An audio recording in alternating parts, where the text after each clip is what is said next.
Good morning students. Class 8 UP board के बच्चे ध्यान दें। आज हम ज्योग्राफी के चैप्टर नंबर 6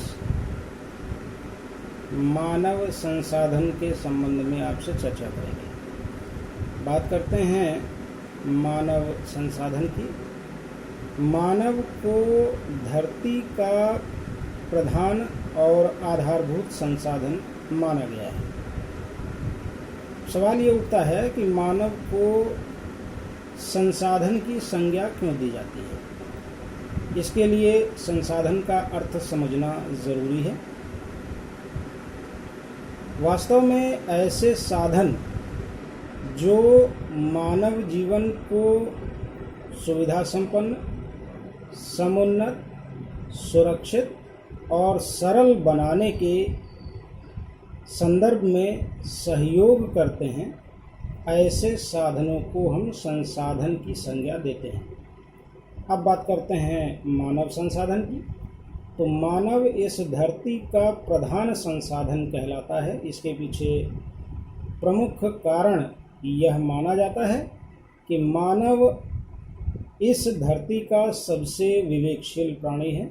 मानव का मस्तिष्क सबसे अधिक विकसित और समुन्नत है और अपने इसी मानसिक क्षमता के आधार पर मानव अपने ज्ञान और विवेक का प्रयोग करके नित्य नए आविष्कार करता है और अपने जीवन को सुविधा संपन्न बनाने के लिए, सुरक्षित बनाने के लिए और सरल बनाने के लिए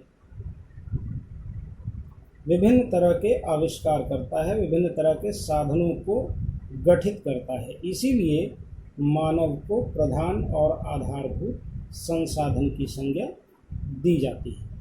अब बात करते हैं जनसंख्या की। तो मानव धरती का एकमात्र ऐसा प्राणी है जिसका मस्तिष्क सबसे अधिक विकसित माना जाता है और अपने मस्तिष्क के विकास के बल पर ही मानव ने अपने एक सामूहिक समाज का गठन किया है, जो कि बौद्धिक दृष्टि से समुन्नत समाज माना जाता है। और मानव की संख्या निरंतर घटती बढ़ती रहती है। जब मानव की संख्या असीमित रूप से बड़ी मात्रा में एक जगह कहीं एकत्र होती है तो हम उसे जनसंख्या की संज्ञा देते हैं। बात करते हैं जनसंख्या के वितरण की।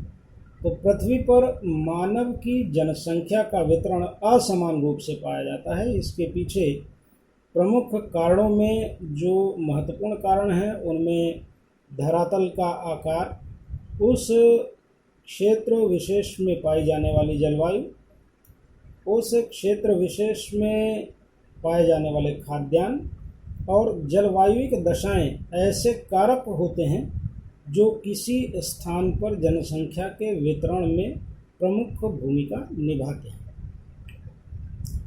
अब बात करते हैं जनसंख्या घनत्व की।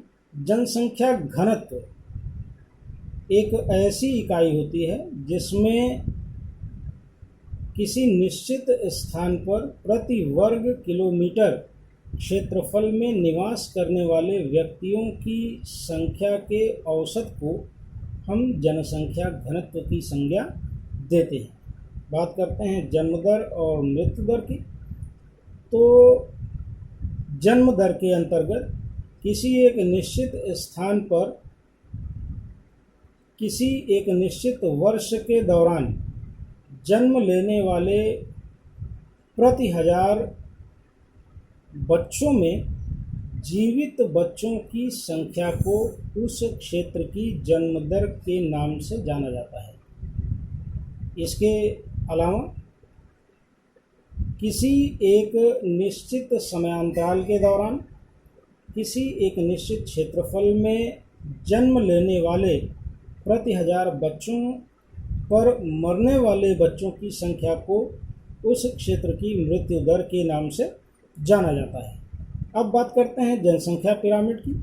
जनसंख्या पिरामिड ऐसे लोगों की संख्या को दर्शाता है जो उस क्षेत्र में आश्रित जनसंख्या के रूप में निवास करते हैं, अर्थात ऐसे लोगों की संख्या जो आश्रित किसी न किसी रूप से किसी न किसी अन्य व्यक्ति पर आश्रित होते हैं, ऐसे लोगों की संख्या से बना हुआ पिरामिड ही जनसंख्या पिरामिड के नाम से जाना जाता है। तो इस प्रकार आज हमने मानव संसाधन के संदर्भ में संक्षिप्त जानकारी अर्जित की।